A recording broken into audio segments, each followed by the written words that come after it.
Bapak Ibu semuanya, semoga siap nanti sebentar lagi kita akan ngobrol ya, santai tapi penuh makna yang sangat dalam bersama Koh Donditan ya, sahabat saya, guru kita semuanya yang Masya Allah beliau sekarang luar biasa sekali ya, membongkar ya banyak ya kebohongan-kebohongan di banyak kitab-kitab suci yang hari ini ada dan diyakini ya sebagai kitab suci. Padahal kita lihat banyak sekali teks-teksnya yang saling mempertanyakan dan dipertanyakan. Terima kasih hadiahnya Bu Nina. Aduh, dikasih kacamata. Masya Allah, dikasih popcorn lagi ya. Baik, sebentar lagi kita akan ngobrol bersama Kodonditan. Banyak yang ingin tahu ya bagaimana beliau bisa memeluk Islam. Tentu ini perjalanan hidup yang luar biasa. Pada teman-teman yang ada di Zoom, selamat datang dan boleh dikirim link Zoom-nya kepada grup-grup WhatsApp, grup-grup Telegram yang dipunya. Ambil link Zoom-nya, di-share ya, termasuk juga posternya di-share ke grup-grup yang kita punya agar semakin banyak lagi yang bergabung di Zoom. Dan juga yang ada di TikTok, Masya Allah sudah semakin ramai yang hadir di TikTok. Sebentar saya akan mengundang Koh Donditan, sepertinya sudah hadir dan mudah-mudahan tidak ada kendala sinyal dan yang lainnya kita bisa ngobrol bersama beliau ya. Bismillah. Assalamualaikum Koh Dondi. Waalaikumsalam warahmatullahi wabarakatuh. Waduh, Masya Allah. Ini Koh Dondi Masya khas banget, Allah. udah pakai jaket. Kalau udah pakai topi berarti beliau tuh. Ustadz, ini mohon maaf, saya pakai jaket ini bukan mau naik motor, ini karena kedinginan, Ustadz. Oh gitu. Bukan jualan jaket ya, bukan jualan jaket ya. Oh, bukan. Koh Dondi apa kabar, sehat? Alhamdulillah, sehat-sehat, Ustadz. Alhamdulillah kok, Masya Allah. Ini menyapa juga ada teman-teman kita yang ada di Zoom kok. Ya, Assalamualaikum warahmatullahi wabarakatuh. Jamaah Cinta Quran TV, Masya Allah, senang sekali bisa menyapa kembali pada pagi hari ini. Alhamdulillah, kita bersyukur kepada Allah Subhanahu wa Ta'ala karena kita pada pagi hari ini masih diberikan nikmat yang paling tinggi, yaitu apa? Nikmat Islam. Alhamdulillah pada hari ini kita bisa melihat Ustadz kita yang paling ganteng, Ustadz Fatih Karim, yang makin hari makin cerah mukanya, Masya Allah. Alhamdulillah, Alhamdulillah. Ya, orang kalau wudhunya nggak pernah lepas ini begini nih. Masya Allah. Gitu kok, nanti kalau saya salah tinggal tiba-tiba bisa lockout ini. Bukan login ya, bukan login ya, lockout. Iya Ustadz, Alhamdulillah saya kemarin, aduh gimana ya, ingin berbagi cerita yang menguatkan ya Ustadz ya. Iya. Jadi kemarin saya melihat bukti daripada dahsyatnya pengaruh daripada medsos Ustadz. Nah itu. Jadi Ustadz medsos itu memang bisa berguna buat kita untuk mencari informasi-informasi. Tetapi juga di sana ada informasi-informasi yang bisa menggelincirkan iman kita, Ustaz. Apa itu? Ya, jadi ini anak Bogor nih, Ustaz nih. Anak Bogor di sebuah pesantren, ayahnya bekerja di pesantren, ayahnya juga seorang guru. Murtad, Ustaz. Innalillahi ya Allah. Nah, padahal pesantren keluarganya. Keluarga pesantren, ayahnya guru, ayahnya bekerja di pesantren, tapi juga guru di SD. Nah, gara-gara medsos, Ustadz, gara-gara medsos, beliau akhirnya tertarik dengan agama sebelah. Terus kemudian akhirnya setelah beberapa lama dia murtad dan malah menjadi asisten salah satu penginjil ya, yang giat di TikTok. Innalillahi. Nah, jadi selama beberapa bulan beliau menjadi asisten pribadi malah ya. Walaupun tidak tinggal satu kota, yang satu di luar pulau, satu di Bogor, tapi mereka bisa bisa melakukan penginjilan bersama gitu, Ustaz. Nah, ayahnya memang tidak tahu kalau anaknya sudah dibaptis. Terus kemudian setelah beberapa lama si anak ini disuruh sama penginjil itu menghubungi Melisa, Ustaz. Oh ya. Nah, ceritanya si penginjil ini bilangnya mau silaturahmi dengan Donditan gitu katanya. Nah, terus ketika dijawab oleh Melisa bahwa Donditan tidak kenal dengan penginjil ini, marah penginjilnya gitu, Ustaz. Merasa populer tapi nggak dikenal saya gitu. Merasa terkenal dia. Terus, nah begitu saya Google, oh ternyata ini adalah penginjil yang memang cukup populer di TikTok. Terus kemudian saya malah sekalian tantang dia untuk melakukan debat gitu, debat resmi di hotel. Nanti kita pakai moderator, kita pakai timer, disiarin live di YouTube dan sebagainya lah. Pokoknya kita bisa fasilitasin. Dia langsung nolak. Oh nggak mau, saya berhak menentukan siapa-siapa buat berdiskusi sama saya dan di mana tempatnya gitu katanya. Karena saya eksklusif katanya gitu. Waduh, saya bilang. Ya sudah, akhirnya setelah beberapa lama ada seorang ibu-ibu menghubungi Melisa lagi, Ustaz. Ternyata ibu-ibu yang menghubungi Melisa ini adalah ibu kandungnya daripada anak itu yang menghubungi Melisa. Ibu anak yang murtad tadi. Nah ibu ini cerita anaknya murtad begini, terus jadi asistennya si penginjil itu dan sebagainya. Terus kemudian ibu ini minta supaya anak ini bisa datang ke studio Graham Wall Jakarta. Terus kemudian dengan maksud untuk mengklarifikasi karena si anak ini ternyata jadi dikejar-kejar gitu sama penginjil ini. Penginjil ini perempuan ya Ustaz ya. Penginjil ini perempuan berusia 50 tahun lebih. Si anak ini berusia 24 tahun. Nah, jadi akhirnya anak ini datang ditemani oleh bapaknya. Bapaknya juga alhamdulillah bisa akhirnya bisa mensyahadatkan ulang anaknya. Alhamdulillah. Jadi akhirnya bisa kembali. Akhirnya syahadat ulang. Tapi karena si anak ini sudah terlanjur dibaptis, jadi sudah keluar surat baptisnya. Ya, karena ada surat baptis, jadi dia butuh surat keterangan bahwa dia sudah masuk Islam kembali. Ya sudah, saya tanpa pikir panjang langsung saya jabat tangan, langsung syahadat ulang, Ustaz. Nah, hal-hal seperti ini nih, Masya Allah, ini sangat-sangat beresiko ya buat kita semua yang punya anak-anak, khususnya anak-anak yang remaja, Ustaz. Ini resikonya sangat-sangat besar ketika kita tidak bisa mengontrol anak-anak kita berselancar di medsos. Entah itu TikTok, entah itu IG, entah itu YouTube, dan sebagainya, atau Facebook, dan sebagainya. Karena segala informasi kita bisa lihat, kalau orang tua tidak bisa memfilter, nah resikonya bisa begitu. Karena memang mereka menggunakan cara-cara yang sangat menarik gitu buat anak-anak remaja, Ustaz. Boleh tahu apa yang sebabin kemarin dia murtad? Gimana, Ustaz? Apa yang buat dia murtad waktu di medsos? Nah, yang membuat dia murtad itu katanya. Iya. Memang pertama latar belakangnya anak ini ketika belajar Islam itu memang mungkin ayahnya juga kurang tegas ya, Ustaz ya. Iya. Kurang tegasnya ketika anak ini belajar Quran, ada kesalahan, dibenerin, ngambek, nggak terusin belajar. Begitu beberapa kali, akhirnya sampai dia tertinggal pelajaran Qurannya. Nah, kemudian setelah dia agak dewasa, dia akhirnya menjadi anak yang manja gitu katanya. Memang dari kecil memang manja kata bapaknya. Nah, yang membuat dia tertarik dengan agama sana dan meragukan Islam, karena begitu dia melihat salah satu channel dari kalangan sebelah yang menjelek-jelekan dan menuduh Nabi berbuat sesuatu yang tidak pantas, Ustadz. Nah, ini saya sharing dengan Ustadz aja nih ya, supaya Ustadz juga mungkin mengetahui apa saja yang sering dipakai oleh kalangan mereka menyerang Islam, sehingga Islam bisa diragukan oleh pengikutnya. Contoh, ketika hadis di Bukhari, Nabi menikahi Aisyah ketika berusia 6 tahun dan berumah tangga berusia 9 tahun.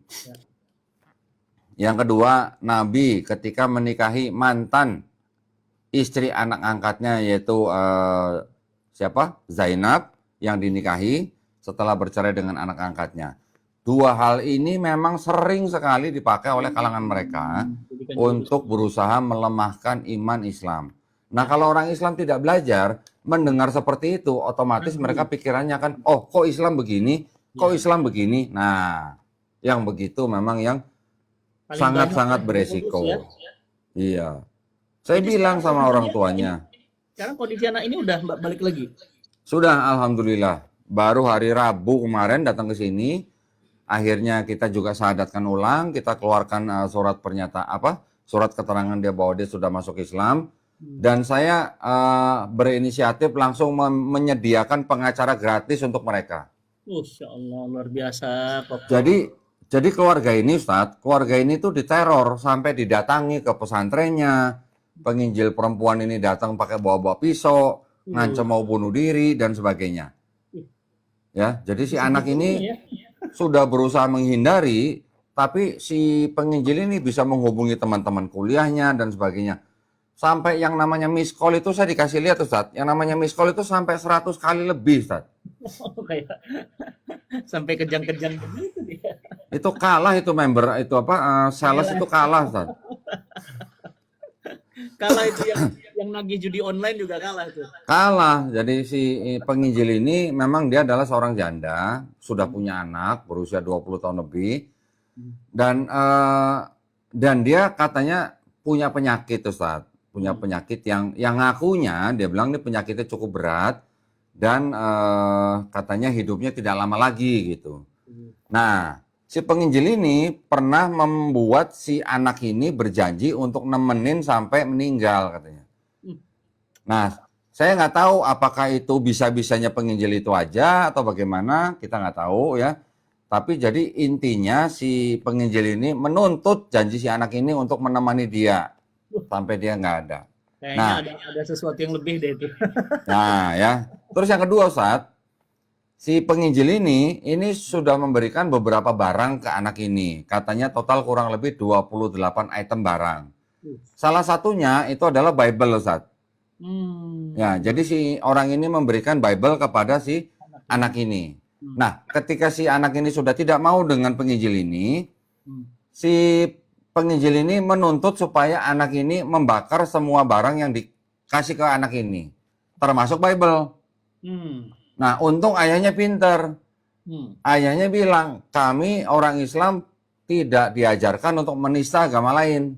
Ya, jadi kami diajarkan untuk menghormati agama lain. Jadi kami tidak mau kalau disuruh membakar barang yaitu Bible gitu. Nah, karena bisa jadi ketika mereka membakar Bible dan mengirim videonya ke penginjil ini, anak ini akan dipolisikan karena dianggap menista agama lain gitu. Iya.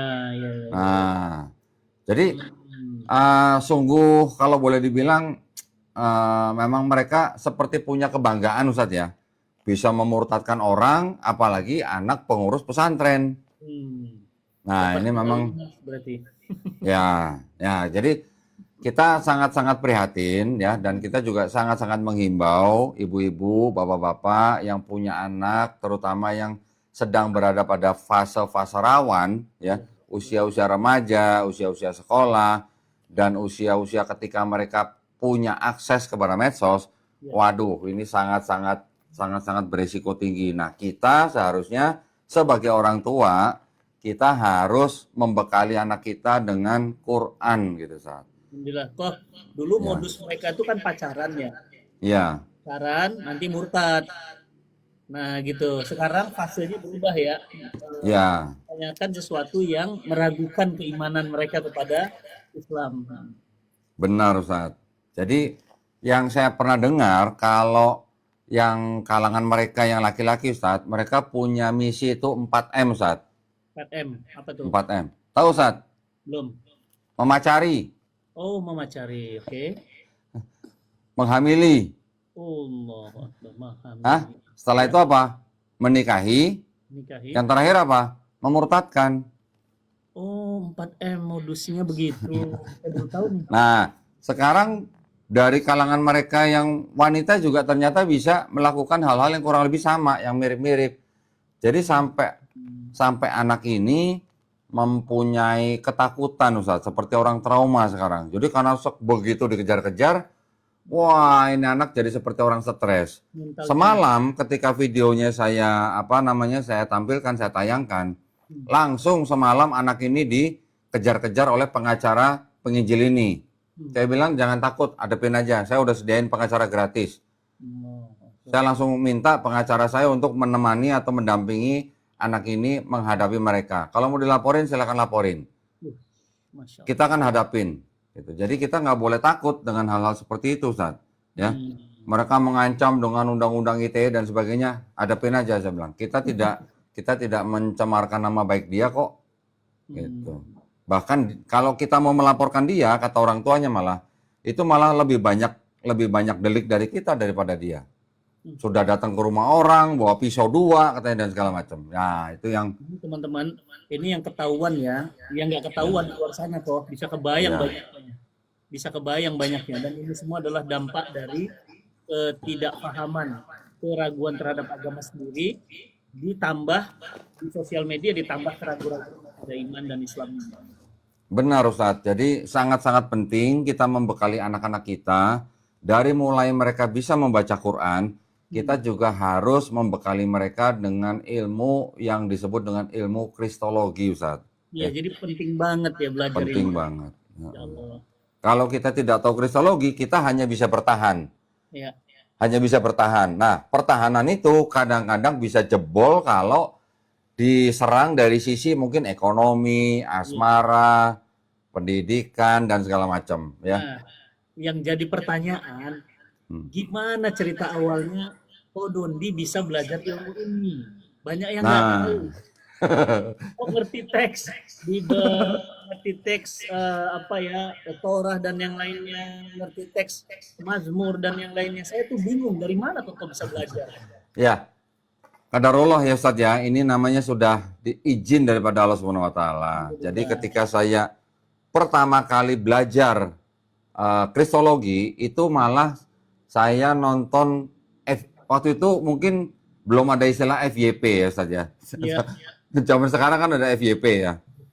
Waktu itu kira-kira 2012 tiba-tiba di handphone saya muncul video debatnya almarhum Syekh Ahmed Didat Ustadz.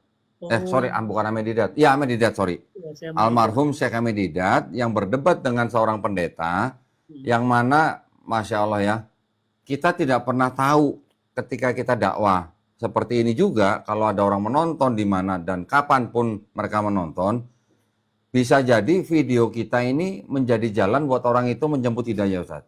Nah, itu kita nggak pernah tahu, betul. Itu yang juga saya alami dengan diri saya sendiri ketika saya menonton videonya almarhum Syekh Ahmed Didat berdebat dengan seorang pendeta. Debatnya mungkin sudah tahun 80-an, Ustaz. Tahun 80-an mereka debatnya. Tapi saya nontonnya tahun 2012.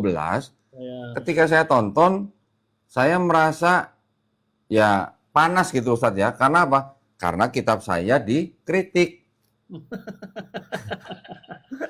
Ada rasa Jadi ketika saya dikritik, kitab saya dikritik, otomatis kan saya cari tahu bener nggak tujuan itu gitu kan. Jadi malah saya semakin penasaran dengan video-video beliau. Jadi saya malah menonton semua video-video beliau semua Ustadz. Nah, ketika saya tonton, lama-lama saya nontonnya jadi sambil buka kitab saya sendiri, Ustaz. Waduh. Beneran, jadi saya nonton sambil buka kitab. Karena begitu dia sebutin ayat, saya kan langsung buka. Bener nggak? Gitu kan? Iya, saya ini dari kecil udah akrab dengan Bible, Ustaz. Ya. Istilahnya urutan-urutan kitabnya kita sudah familiar gitu. Jadi dia sebut apa, saya bukanya cepet gitu. Karena dulu waktu di gereja, waktu saya masih remaja, itu kita juga sering ada kegiatan, istilahnya kalau ada cinta Quran di gereja juga ada istilah cinta Bible gitu, Ustaz. Jangan-jangan antum penghafal Bible? Enggak. Tidak ada manusia yang bisa hafal Bible. Mantap. Nggak akan ada ya? Tidak ada. Walau selembar juga tidak ada, Ustaz. Allah, tuh lihat pernyataan beliau sendiri. Jadi, ketika beliau berdebat, saya langsung buka Bible-nya. Dia ngomong apa, saya baca langsung depan video. Dan ternyata apa yang dia katakan benar, Ustaz. Nah, ketika benar, berarti kan saya harus cari tahu, ini dari mana ceritanya, kok saya nggak tahu dari dulu gitu. Mm-mm. Nah, ternyata memang ayat-ayat yang dibacakan oleh almarhum Syekh Ahmad Didat itu, saya tidak pernah baca ketika saya kebaktian di gereja, Ustaz. Nah, Oh, jadi pendeta itu kalau khotbah di khotbah. atas mimbar, yang dia bacakan ya hanya ayat-ayat yang Pilihan. relevan dengan dunia sehari-hari gitu, Ustaz. Hmm. Ya, masalah. Banyak yang disembunyikan. Nah, masalah keluarga, masalah apa, yang relevan, yang umum-umum aja. Mereka tidak pernah membacakan ada seorang nabi menghamili dua anak perempuannya sendiri, Hmm. atau tidak pernah ada membacakan nabi berzina dengan istri anak buahnya Dua orang. sendiri. Hmm. Nanti tidak pernah membaca ada seorang nabi membuat patung sapi untuk disembah. Hmm. Tidak pernah membacakan ada seorang nabi malah musyrik gitu, nggak pernah begitu, Ustaz. Hmm. Nah, nanti setiap bulan, awal bulan, nanti pendeta akan selalu membacakan itu yang namanya surat Maliaki pasal 3 ayat 10, Ustaz. Surat apa? Maliaki Maliaki. pasal 3 ayat 10. Maliaki. Isinya apa, Ustaz? Hmm. Bawalah seluruh persembahan persepuluhanmu ke dalam rumah Tuhan. Dan lihatlah, Tuhan akan memberikan kepadamu mengisi lumbungmu sampai kamu tidak dapat menerima lagi gitu. Kurang lebih gitu bunyinya. Setiap bulan, awal bulan, pendeta akan membacakan Maliaki 3 pasal 10 supaya jemaatnya jangan lupa bayar perpuluhan gitu.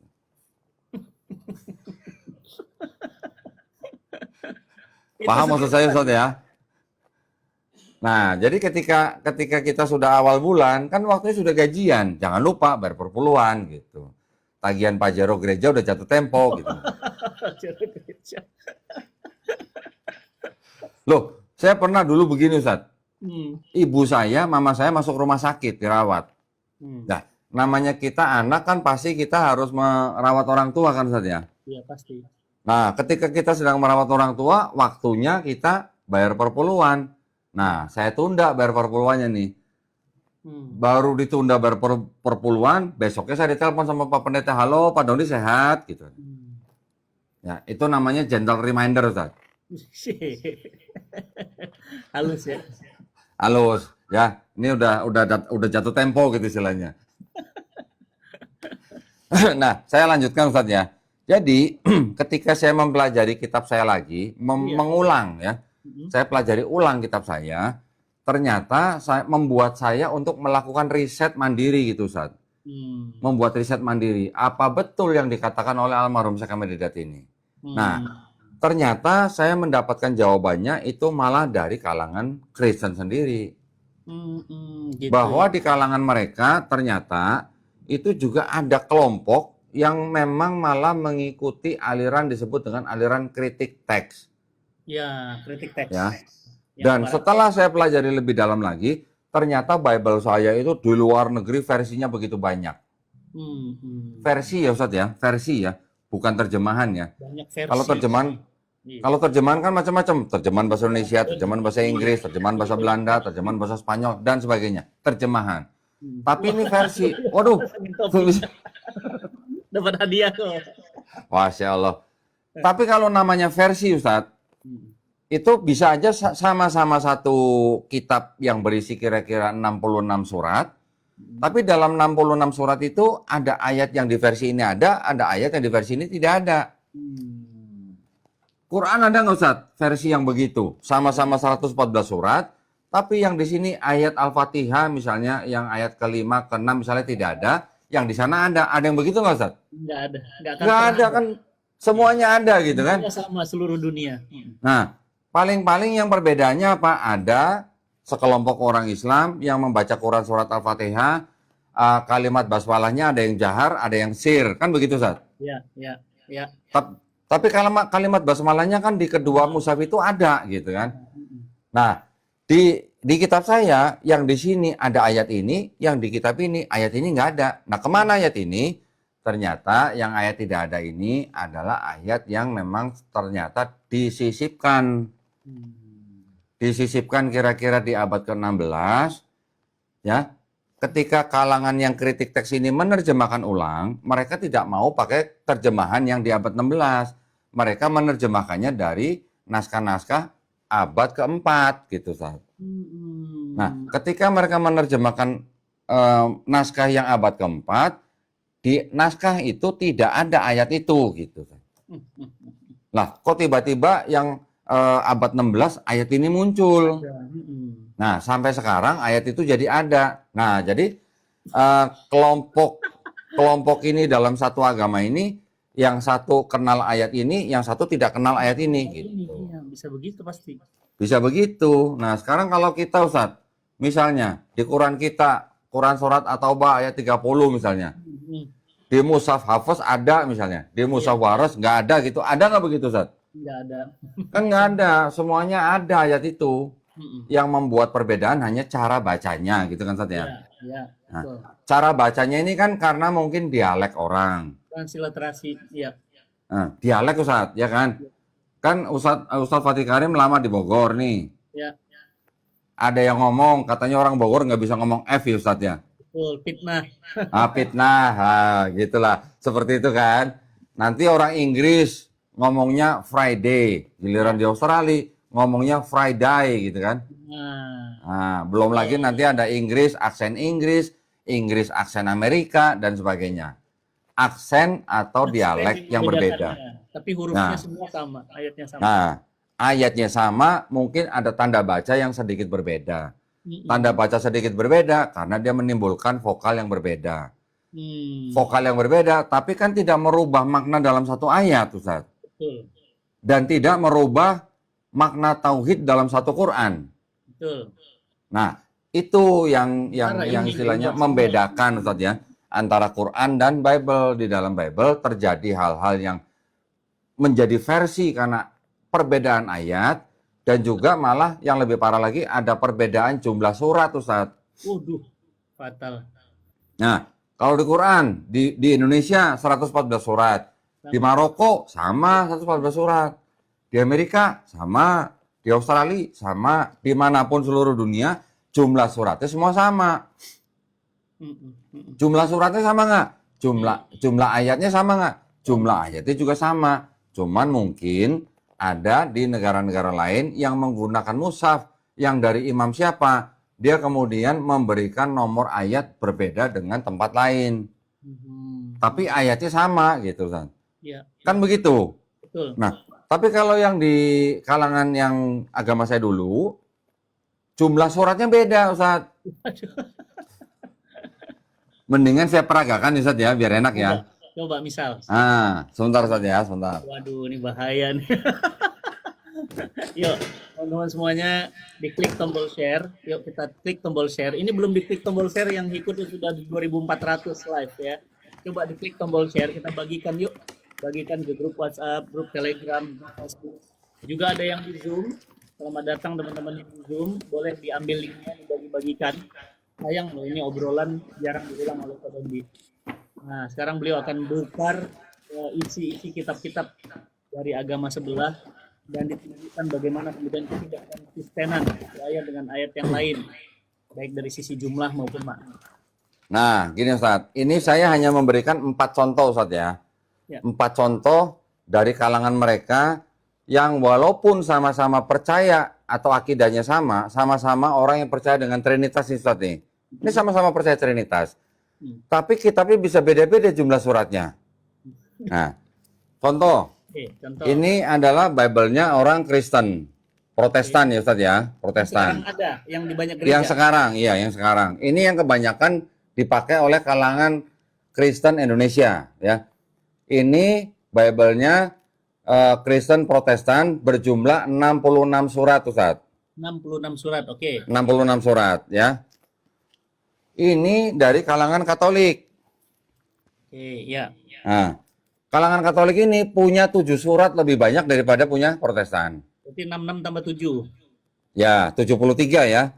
Ya. Yang 7 surat itu disebut sebagai surat-surat Deuterokanonika. Apa itu? Deuterokanonika itu kitab-kitab yang dianggap kitab-kitab apokrifa. Apokrifa itu dianggap sebagai kitab-kitab yang tidak jelas siapa yang nulis gitu. Nah, zaman dulu orang Kristen bilang apokrifa itu kitab-kitab yang tidak memiliki nilai firman Tuhan gitu, atau tidak ada nilai inspirasi dari Roh Kudusnya gitu lah. Ya. Ya. Jadi yang kalangan Protestan, ketika mereka mendirikan agama mereka, pendirinya adalah Martin Luther. Martin Luther menolak 7 dari punya Katolik. Padahal Martin Luther juga dulunya orang Katolik, gitu, Ustaz. Yang 7 itu ya. ditolak. Oke, ya.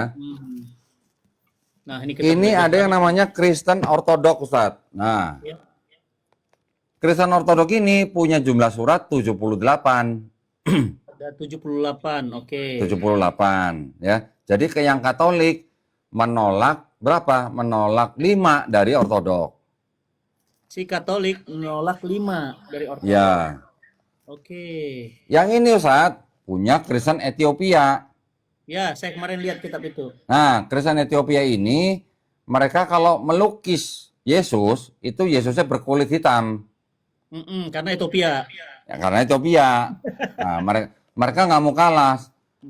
Kitab ini jumlahnya 81 surat gitu. Nah, Ethiopia 81. Ya, jadi yang ortodok menolak 3 dari Ethiopia, ya. Ethiopia Saya belum berapa surat kok? yang Ethiopia 81, ortodok 78. 81, 78, 66. Nah, jadi 81 Ethiopia, ortodok 78, Katolik 73, Protestan 66. Oh, Protestan 66, oke. Ya. Nah, saya belum pernah menemukan Bible-nya dari Kristen dari kalangan Cina yang menggambarkan Tuhannya bermata sipit, Ustaz. Loh, Tadi Ethiopia kulitnya hitam, sekarang sipit. nah kalau Ethiopia menggambarkan Yesus berkulit hitam, harusnya orang Cina menggambarkan Tuhannya berkulit kuning dan bermata sipit dong, Ustaz ya. Nah, betul. Nah, saya juga mau dong istilahnya punya Tuhan yang sipit sama seperti saya dong, gitu harusnya. Ya kan? Nah, seperti itu Ustaz. Jadi kalangan Kristen sendiri, walaupun sama-sama percaya Trinitas, jumlah suratnya aja udah beda. Iya, iya. Nah, ya.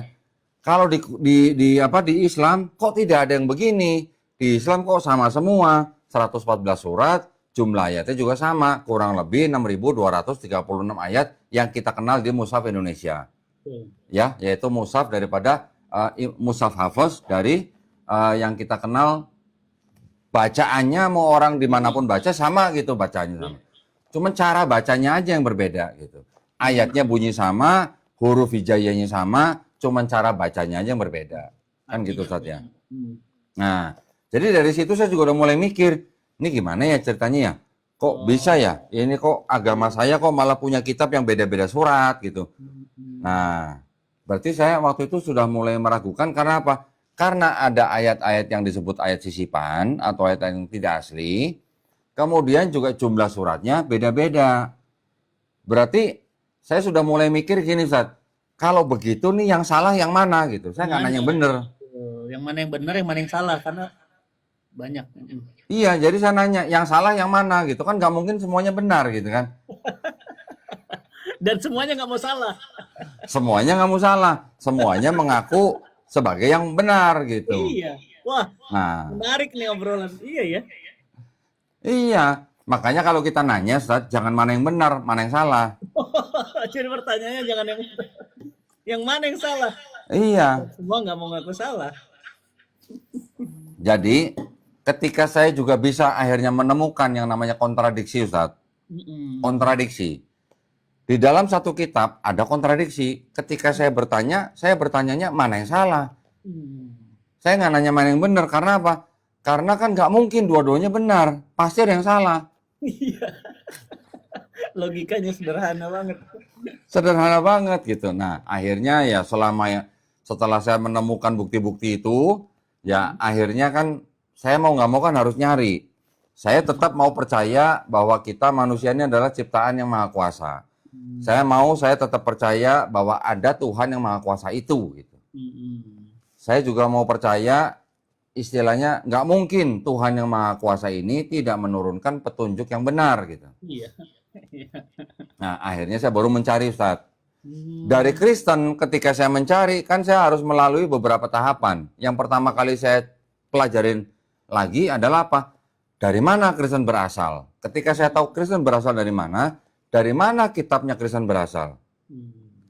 Ketika saya tahu kitabnya Kristen yang separuh ternyata berasal dari Yahudi, baru saya pelajarin Yahudi dulu.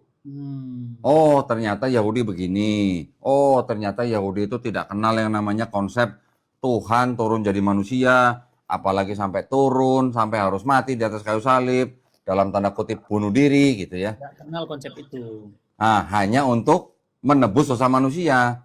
Karena ternyata ketika kita belajar kitabnya Yahudi, di dalam kitab Yahudi itu kita mengenal ada yang namanya sistem, ini saya singgung sedikit nggak apa-apa ya Ustaz ya, Boleh. tentang sistem korbanot Ustaz. Korbanot. Nah, korbanot itu adalah konsep kurban ya. Kita di Islam juga mengenal kurban. Yang kita kurbankan adalah hewan. Tapi tujuan kita berkorban hewan ini untuk apa? Untuk berbagi kebaikan buat manusia lain. Betul. Tapi ketika di Yahudi mereka mengorbankan hewan ini untuk meminta apa namanya penghapusan dosa, tapi khusus hanya dosa yang tidak disengaja, Ustaz. Khusus dosa yang tidak disengaja, ya.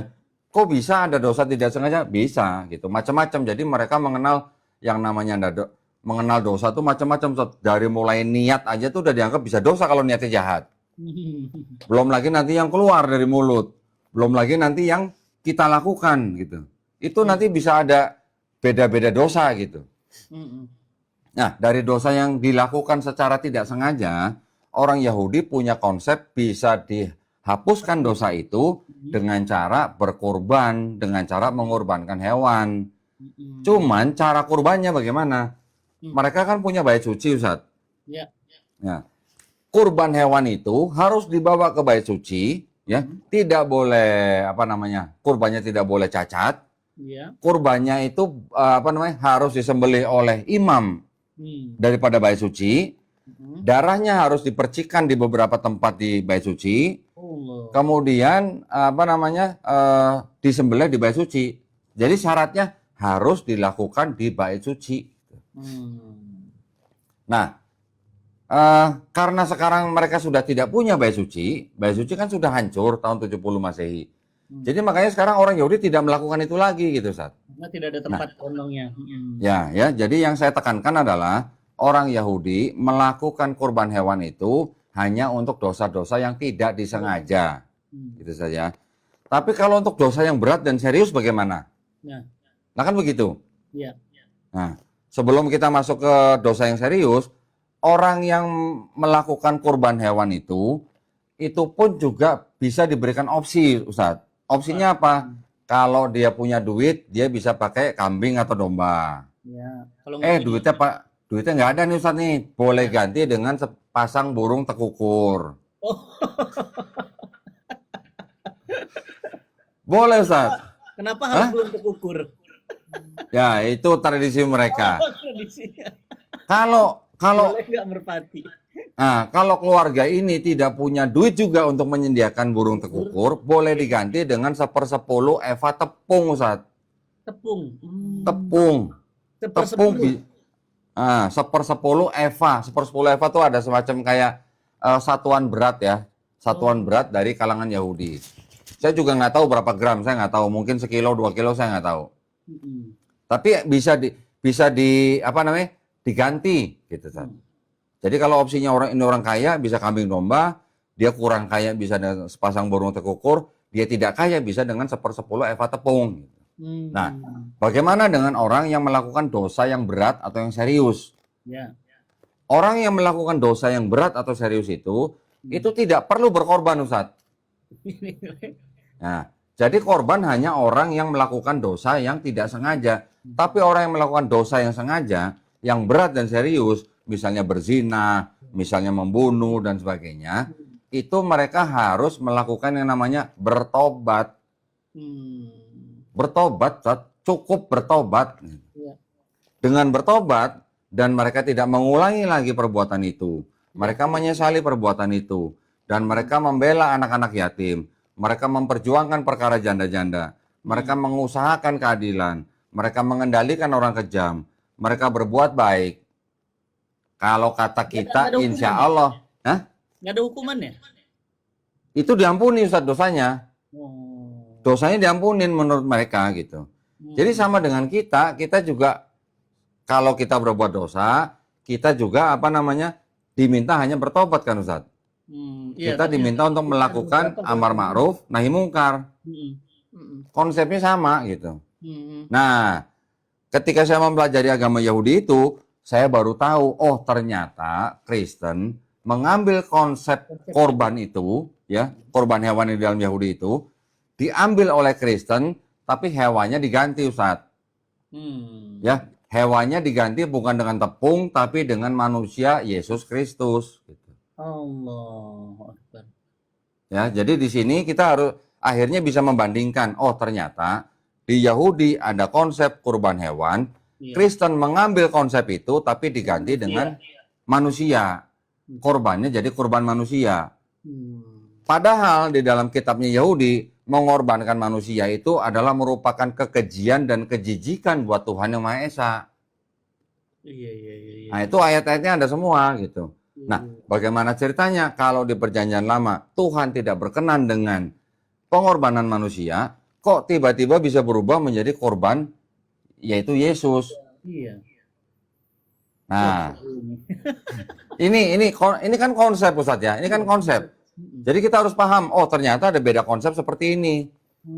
Kalau beda konsep begini, kan berarti kita tahu, oh yang mana yang original, yang mana yang mengadopsi. Gitu. Nah, oke. Setelah agama Yahudi, saya akhirnya belajar juga yang lain, Hindu, Buddha, Konghucu, dan sebagainya. Sampai akhirnya saya belajar tentang Islam. Kalau Kristen itu adalah gelar daripada Yesus. Kalau Yahudi itu adalah nama daripada, berasal dari kata Yehuda, anak keempat daripada Nabi Yakub. Hindu adalah nama tempat daripada agama itu berasal. Buddha itu adalah gelar daripada Siddhartha Gautama. Konghucu itu adalah nama nabi daripada agama itu. Ketika Islam ini bukan nama orang, bukan gelar orang, bukan nama tempat gitu. Tapi ternyata kita hanya diminta untuk berserah diri kepada yang menciptakan kita. Menarik konsepnya. Iya, konsepnya begitu. Iya. Nah, jadi ketika saya belajar agama-agama itu, ketika jatuh ke Islam, kok kayaknya ini yang benar ya gitu. Kayaknya gitu. Di awal tuh gitu. Di awal begitu, Ustaz. Kayaknya kok ini yang benar ya. Kenapa? Karena kita sebagai manusia tidak pandang bulu, mau bulunya keriting, mau bulunya lurus, mau matanya belok, mau matanya sipit. Ternyata kita hanya diminta untuk berserah diri kepada yang menciptakan kita. Nah, ini simpel nih berarti nih. Tidak ada konsep harus ada orang yang harus mati di atas sesuatu untuk menembus dosa kita semua. Tidak ada konsep agama ini eksklusif, tidak boleh hanya untuk suatu bangsa tertentu. Ya, agama ini tidak mengenal diskriminasi, tidak ada kelas-kelas. Agama ini juga jelas. Jadi ketika kita mengetahui agama ini kita jelas, oh kita berasal dari mana. Terus tujuannya apa kita diciptakan? Kita disuruh ngapain selama kita hidup? Nanti kalau mati kita kemana? Ternyata jelas semua. Clear banget, bener. Dan tidak ada yang namanya rasis, tidak ada yang namanya diskriminasi. Nggak ada. Orang Arab tidak lebih baik daripada orang non-Arab. Sahih itu. Nah, orang non-Arab juga tidak lebih baik daripada orang Arab. Orang kulit merah tidak lebih baik daripada orang kulit hitam. Orang kulit hitam juga tidak lebih baik daripada orang kulit merah. Yang terbaik dari mereka adalah yang bertakwa. Dulu saya nggak tahu Ustaz, artinya takwa itu apa ya. Saya cari tahu, oh ternyata takwa itu artinya sangat-sangat sederhana dan artinya sangat-sangat indah, yaitu hanya kita diminta untuk mengikuti apa yang sudah diperintahkan, menjauhi apa yang sudah dilarang. So simple gitu. Jadi akhirnya saya memahami orang bertakwa itu hanya seperti orang ketika melalui sebuah jalan. Jalan itu ada yang mulus, ada yang lobang, ada durinya. Mungkin kita diminta untuk memilih jalan itu supaya tidak kena lobang, supaya kita tidak kena duri, supaya tidak mencelakakan diri kita sendiri. Cuman begitu ternyata takwa. Simpel konsepnya dan masuk akal. Nah, bukan jiwa, benar. Nah, akhirnya jadi, setelah membandingkan semua Hindu, Buddha, Kristen, Konghucu, termasuk juga Yahudi, kemudian gimana ngambil keputusan untuk aku Islam? Nah, jadi saya akhirnya kan begini Ustaz. Saya kan orang sipit matanya. Jadi saya juga merasa saya punya hak dong untuk mendapatkan kebenaran itu, ya kan? Karena ada sebuah agama yang tidak memandang suku dan ras, tidak memandang asal dari mana dan segala macam. Artinya agama ini untuk semua manusia dan ternyata aturannya paling komplit. Atau agama yang punya aturan dari mulai manusia itu lahir sampai manusia itu mati, aturan yang komplit dari mulai manusia ini bangun tidur sampai manusia ini tidur lagi, dan aturan yang hanya mengharuskan kita untuk menyembah Tuhan yang satu, yang tidak ada lain-lainnya, yang tidak terbagi dan yang maha kuasa. Ya. Terus kemudian bagaimana saya meyakinkan diri saya bahwa Islam ini yang benar gitu, yang lain salah. Nah, ternyata di dalam Quran kalau kita pelajarin, ternyata sudah banyak ayat-ayat yang difirmankan oleh sang penguasa itu, sang pencipta itu, yang ternyata malah dibenarkan oleh sains zaman sekarang, Ustaz. Ya, ya, betul. Banyak Kalau tidak ada ayat-ayat yang berhubungan dengan sains, mungkin saya waktu itu butuh waktu lebih lama untuk masuk Islam. Itu yang mempercepat antum ya? Itu yang mempercepat saya. Karena ketika saya mengetahui ada agama yang konsepnya tidak rasis, tidak ada diskriminasi dan universal, itu masih bisa saya terima, tapi kan belum bisa meyakinkan saya bahwa kitabnya itu murni firman dari yang menciptakan manusia gitu. Oh, itu yang membuat antum makin yakin.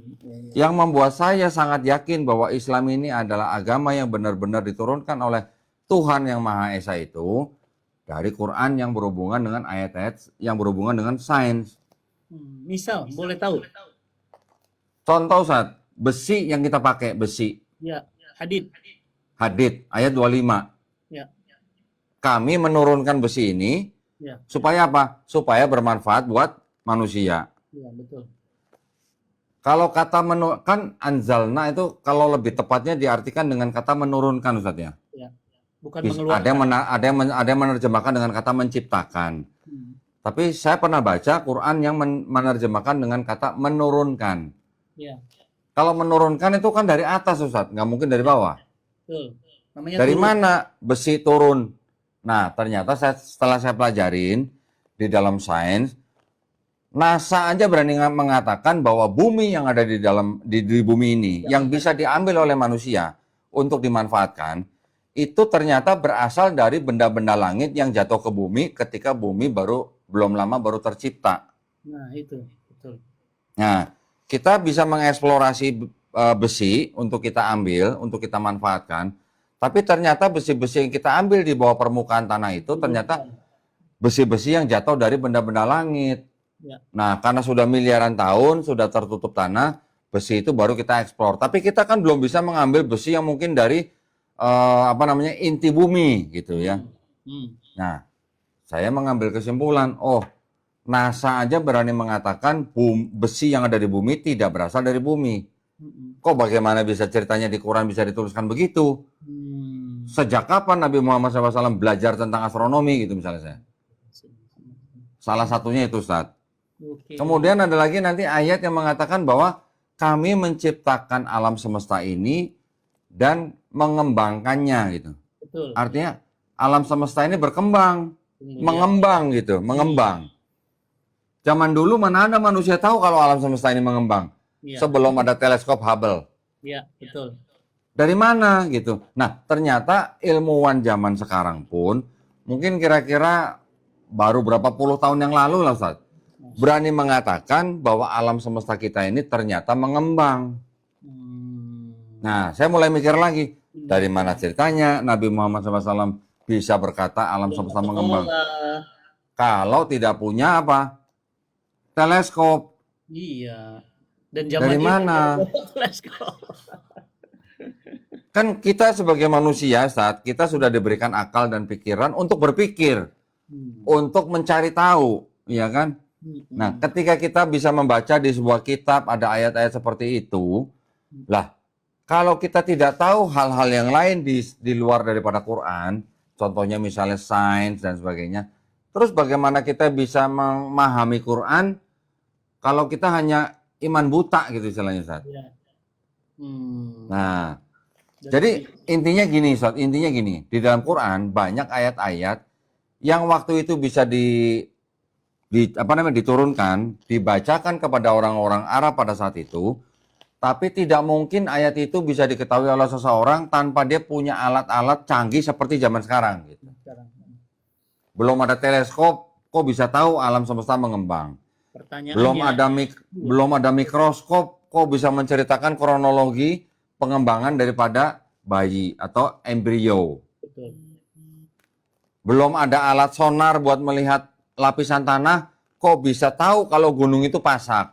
Betul, gunung itu pasaknya. Belum ada alat selam, kok bisa tahu di dalam gunung ada api. Ya, betul, ada ayatnya.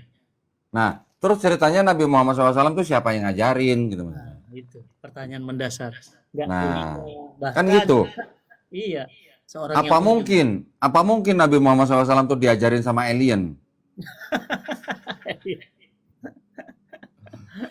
Kan gitu, Ustaz. Nah, jadi dari ayat-ayat yang berhubungan dengan sains itu, yang jumlahnya kurang lebih ada 1000 ayat, dan 80%-nya sudah terbukti benar, ya sudah, saya nggak perlu menunggu yang 20% untuk terbukti benar. Ya kan? Saya tidak perlu menunggu 10 tahun lagi, mungkin 100 tahun lagi untuk meyakini bahwa Quran ini pasti berasal daripada pencipta langit, bumi, dan manusia. Gitu. Waktu itu langsung syahadat atau masih ada jeda waktu? Saya kan membutuhkan waktu untuk mempelajari semuanya itu kira-kira 2 tahun ya Ustaz ya. 2 tahun. Tapi 5 tahun sebelumnya saya mengamati aja Ustaz. Oke. Saya hanya mengamati Islamnya. Yang saya amati Muslimnya lagi. Muslimnya ya berantakan. Coba kalau dari dulu yang saya amati Muslimnya tuh seperti Ustadz Fatih Karim semua. Mungkin nggak perlu 5 tahun. La ilaha illallah. Nah, cuman memang yang saya amati waktu itu ya karena tercampur dengan masalah sosial, politik, dan sebagainya. Jadi itu yang membutuhkan saya waktu 5 tahun hanya untuk mengamati Muslim. Tapi ketika saya membuang itu, saya mempelajari semuanya di dalam sendiri, dengan semuanya saya pelajari sendiri, saya butuh tidak sampai 2 tahun lah Ustaz. Saya langsung cari pondok pesantren di dekat rumah saya waktu itu. Saya langsung minta disadatkan. Nah lucunya gini Ustaz, ketika saya minta bersadat. Nah ketika datang saya menemui pengurus pesantren dan masjid. Saya bilang, Ustadz saya mau masuk Islam. Ustadznya ini nggak nanya saya. Alasannya kenapa? Nggak nanya saya Ustadz. Terus bilangnya apa? Pak Dondi, sekarang malam ini, saya datang udah cukup malam Ustaz ya. Pak Dondi pulang dulu, ya. Nanti besok pagi sebelum subuh, Pak Dondi mandi besar. Nah, setelah mandi besar, baru jam 6 pagi ke tempat saya lagi sini gitu.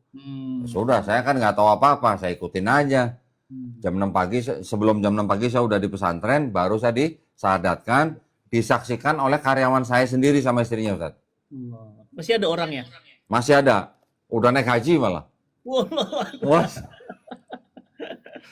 Jadi saya juga dulu waktu di kantor Ustaz, saya juga mengamati dia gitu. Ini kalau jam sholat kan dia udah buru-buru wudhu, buru-buru sholat gitu. Nah itu saya ngamatin, oh iya ya, bagus ya. Orang Islam itu kalau mau menghadap Tuhannya, dia bersih-bersih dulu gitu. Nah ternyata ketika saya belajar ulang, di kitab saya juga ada bersih-bersih dulu Ustaz ternyata. Cuman dihapus, dibuang oleh ajaran gereja. Oke, iya. Ada ya? Ada, ternyata akikah juga ada Ustaz. Tapi sama pakai kambing. Beda kalau yang di mereka menggunakan sepasang burung tekukur. Pakai tekukur. Nah, ternyata Yesus yang di dalam kitab saya itu waktu itu juga Yesus juga akikah Ustaz. Yesus akikah, Yesus disunat, Yesus puasa, Yesus sholatnya sujud, Yesus juga dikafani, Yesus juga dibaptis, Yesus juga nggak makan babi. Lah ternyata ini semua sama dengan Islam. Ini semuanya yang ngerjain malah Islam. Kenapa saya yang Kristen malah nggak ngerjain? Kenapa orang Kristen kalau mati masuk peti pakai baju pengantin? Kenapa orang Kristen kalau berdoa kok malah jingkrak-jingkrak, tepuk tangan, nyanyi-nyanyi gitu. Kenapa kok Kristen juga malah gereja saya waktu itu juga nggak ngajarin untuk puasa? Kenapa saya juga tidak disunat atas perintah agama? Tapi sekarang udah kan? Udah. Enggak, akhirnya waktu itu saya sunat ketika saya masih Kristen, Ustadz. Tapi alasannya karena kesehatan, bukan karena agama. Oh. Ya. Nah, waktu saya sunat juga lucu. Susternya nanya, ini apa? Kok Kristen kok sunat? Saya nanya, emang nggak boleh, suster? Saya bilang gitu. Boleh, kata gitu. Nah, ya alhamdulillah akhirnya saya mengambil keputusan 25 Juli 2014 saya mengucapkan 2 kalimat syahadat, Ustaz. Nah, dari situ saya ceritanya gini, Ustaz, karena saya takut nggak bisa jawab alasan kenapa saya masuk Islam, saya belajarnya jadi keterusan, saya pelajarin lagi. Nah, ternyata memang benar ada keluarga dari saya yang bertanya, kenapa Ayu masuk Islam? Ya walaupun saya udah bekerja ya Ustaz, ya udah berkeluarga ya, istilahnya saya juga tidak bergantung pada keluarga saya. Tetapi ada keluarga saya yang bertanya, kenapa masuk Islam? Saya bilang, karena saya mau ikut Yesus, saya bilang gitu. Nah, keluarga saya kan bingung. Iya. Lah, selama ini kan kita Kristen ikut Yesus. Enggak, selama ini kita Kristen ikut Paulus, bukan ikut Yesus, saya bilang gitu. Wah, mendasar banget itu. Itu mendasar banget Ustaz. Saya kasih ayat-ayatnya. Ya sudah, nggak ada masalah. Mereka juga ya sudahlah masing-masing gitu. Karena tetap ikut Yesus kok gitu. Karena mau ikut Yesus. Wah, ini luar biasa ya, Bapak Ibu semuanya yang ada di Zoom. Nggak terasa, ini obrolan kita udah 1 jam lebih. Dan terima kasih buat teman-teman di TikTok. Oh, 3.300 yang view. Meskipun Wih, banyak Masya Allah. yang kepanasan, Masya Allah. tapi banyak yang muji Kodondi, katanya Kodondi cerdas. Kodondi luar biasa, membongkar semua, dan mereka semua yang hari ini mendoakan Kodondi mudah-mudahan berkah umurnya, istiqomah dalam iman dan Islamnya. Saya juga baru tahu tadi 78 ayat ortodok, 66 Protestan, kemudian Ethiopia itu ada 81, kemudian Apokrifa tadi ada 73 surat. Saya baru tahu, ini ilmu baru buat saya. Terima kasih Koko. Mau beli Ustaz, mau beli Ustaz. Boleh untuk koleksi. Enggak gini Ustaz. Bedanya Ustaz ya. Kalau kita baca ini bedanya, kita tidak perlu membaca auzubillahi minasyaitonirrajim. Tidak perlu membaca bismillahirrahmanirrahim. Nggak perlu bersuci. Nggak perlu bersuci gitu. Oh, kemarin waktu saya main ke studio Koko ada juga itu apa Bible LGBT. Nah, iya, oh iya. Ustaz ingat terus kayaknya. Aduh. Waduh, ditunjukin lagi. Waktunya juga. Gimana coba? Ceritanya gimana coba? Ketika sebuah kitab yang dianggap sebagai kitab suci bisa dimanfaatkan oleh sekelompok orang tertentu. Aduh. Bahkan mereka terang-terangan menulis kitab ini sebagai kitab apa nih? Iya. Gay Bible. Nah, jadi ya berarti kalau begitu kitab suci yang dibilang kitab suci ini bisa dibongkar pasang gitu, Ustaz. Ya, bisa digunakan untuk sesuai dengan kepentingan sekelompok tertentu gitu. Waduh. Belum lagi ini, Ustaz. Wah, sama Koko nggak bisa berhenti nih kita nih. Negro. Nah, ini adalah Bible Negro yang memang dikhususkan bagi orang-orang berkulit hitam yang waktu itu menjadi budak daripada negara-negara yang menjalankan kolonialisme. Nah, di dalam Bible ini jumlah pasal-pasalnya dikurangin, Ustaz. Berkurang malah ya. Bahkan banyak yang dihilangkan menjadi 0. Jadi artinya orang kulit hitam yang menjadi budak pada zaman itu tidak boleh membaca surat-surat dan ayat-ayat tertentu gitu. Luar biasa. Pernah ngeliat gak Ustadz? Ada Quran khusus untuk kalangan tertentu. Ya, Jumlah pasalnya, jumlah suratnya dikurang-kurangin gitu. Ada nggak yang begitu Ustadz? sama semuanya. Bahkan Ya nggak ada gitu Ya. maksudnya. Luar biasa. Oh, tapi apa yang antum lakukan ini kok? Ini yang kami sebut dengan beyond the limit. Oh, enggak lah, masih. Makanya kemudian kita buat event tanggal 13 Juli di Sentul International Convention Center. Pesertanya 10.000 orang. Koko saya undang hadir nanti. Itu Masya tema Allah. Beyond the Limit. Masya Allah, Jadi ya, ya, ya. batas yang kemudian dilampaui. Jadi bukan orang biasa-biasa. Nih Koko nih orang yang beyond the limit. Nah, Saya bukan orang luar biasa, Ustadz. Saya orang yang biasa di luar. mau biasa juga. Jadi mau ngajak teman-teman kok yang hadir di sini supaya hadir di acara Amazing Muharram ke-14. Jadi 14 tahun Koko. Masya Jadi Allah. 14 tahun kita buat event dan sekarang Amazing Muharramnya ada di Tokyo juga tanggal 27 Juli. Masya Allah. Kalau Kodon Masya Ditan Allah. kosong bisa terbang ke Tokyo nanti kita undang. Masya Allah. Ditunggu Ustadz undangannya, Ustadz. Soalnya di Waduh. Tokyo, di Jepang itu banyak banget orang-orang Jepang asli yang ikut-ikutan agama sebelah. Oh, Padahal ya. mereka hanya ikut-ikut tradisi aja. Kayaknya kalau diskusi sama Koko bakal asik nih. Masya Allah, ya. Ustadz, yang sebenarnya mungkin kalau kita lihat mappingnya, Ustadz ya, Hmm. itu yang banyak Kristen itu malah sebenarnya di Korea Selatan, Ustadz. Korea Selatan ya. Betul. Kalau Jepang itu kurang, Korea Selatan itu yang memang sangat-sangat tinggi tingkat daripada Kristennya. Bahkan begitu banyak denominasi di Korea Selatan, yang malah juga banyak aliran Kristen sesatnya gitu. Jadi kasus-kasus seperti pelecehan seksual yang dilakukan oleh pemimpin-pemimpin sekte tertentu, Korea, itu malah ya? sampai dibikin film di Netflix, Ustadz. Push. Apa judulnya? Saya mau nonton.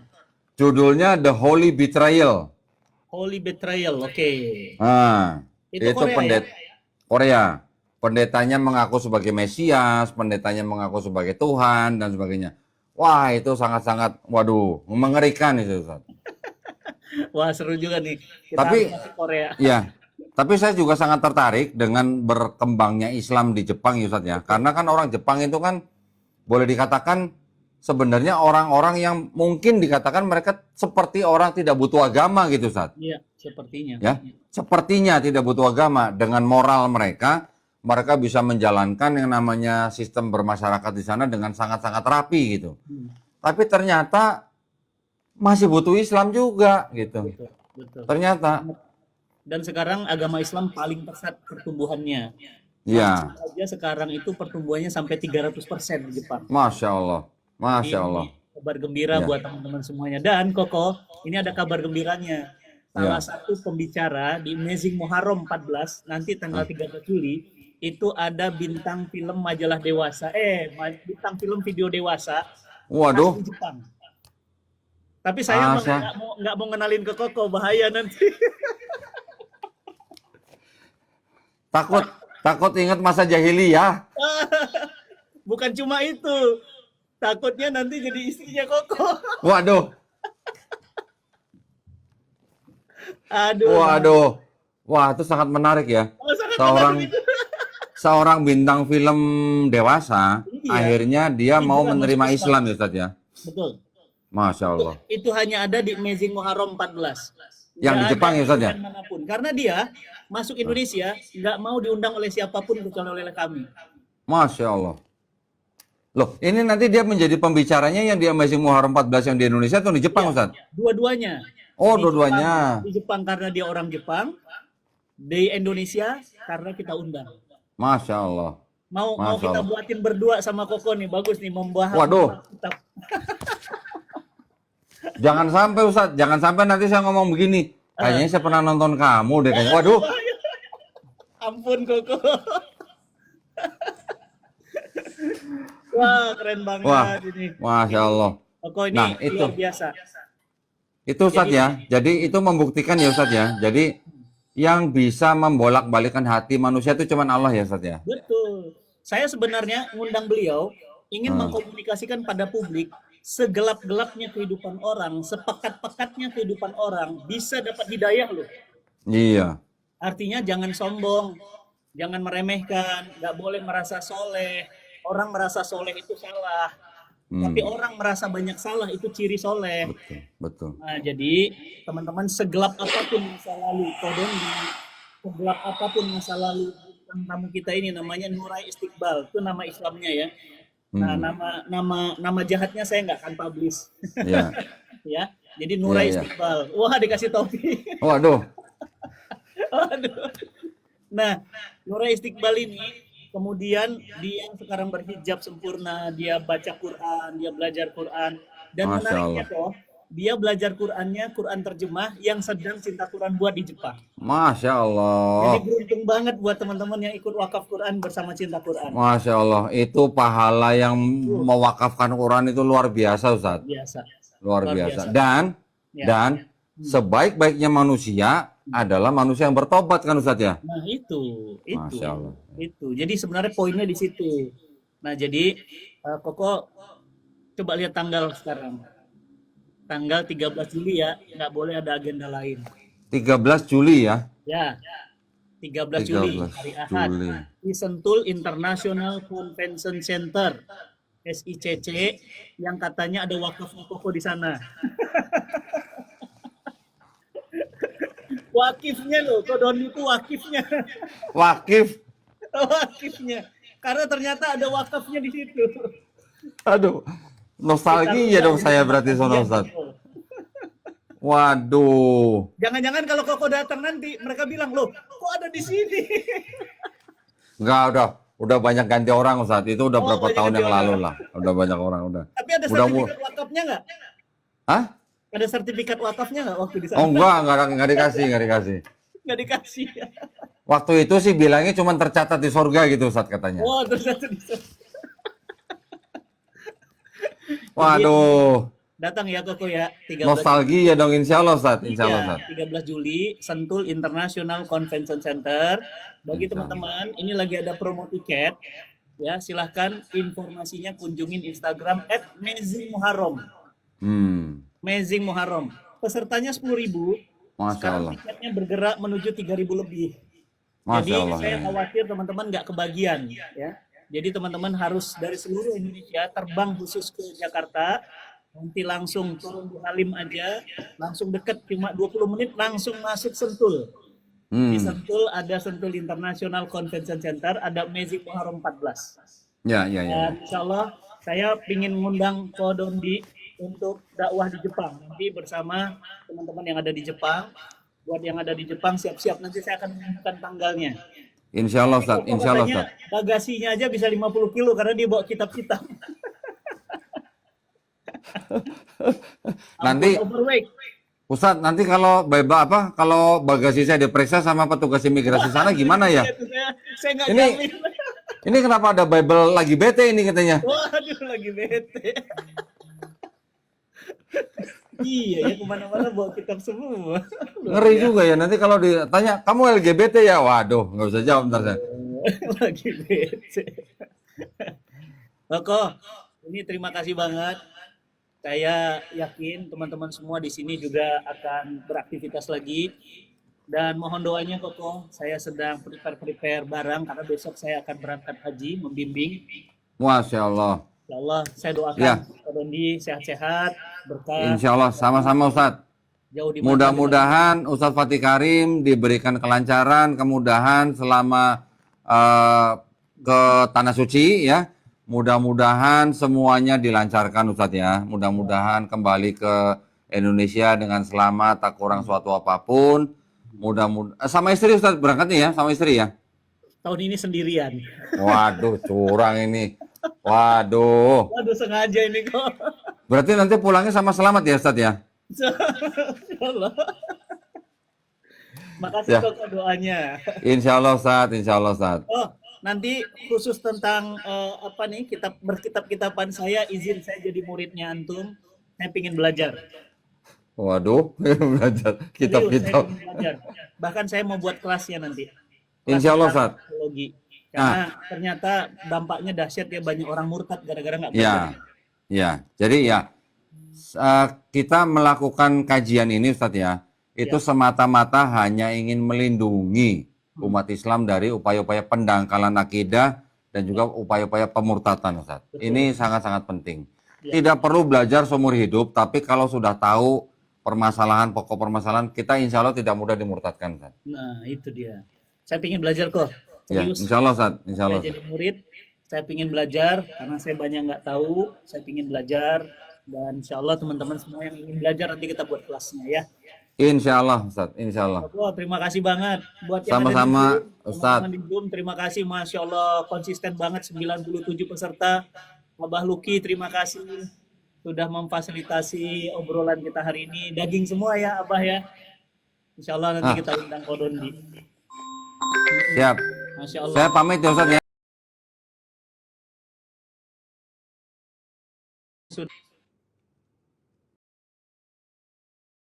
Oh, kenapa ini pause ya? Akan kumpul lagi di forum-forum yang lainnya ya. Insya Allah. Udah ditelepon istri karena mau ngantar anak sekolah. Baik, Ustadz, kita pamit ya, Ustadz ya. Pak Dondi kalau diikutin bisa sampai jam 12 siang ini. Waduh. Iya. Mudah-mudahan kita semuanya dilindungi dari rahmat Allah Subhanahu wa taala, Ustadz ya. Amin ya rabbal alamin. Baik. Terima kasih banyak undangannya, Ustadz. Mudah-mudahan kita semuanya dijadikan golongan manusia yang mengikuti apa yang sudah diturunkan Allah Subhanahu wa taala melalui Rasulnya, dan insya Allah kita dijadikan golongan manusia yang menjadi saksi keesaan Allah Subhanahu wa taala. Terima kasih banyak, Ustadz, undangannya. Saya mohon pamit. Kita akan insya Allah berkolaborasi lagi, Ustadz ya. Insya Allah, makasih Koko. Baik, kalau gitu Ustadz, saya pamit. Assalamualaikum warahmatullahi wabarakatuh. Waalaikumsalam warahmatullahi wabarakatuh. Makasih.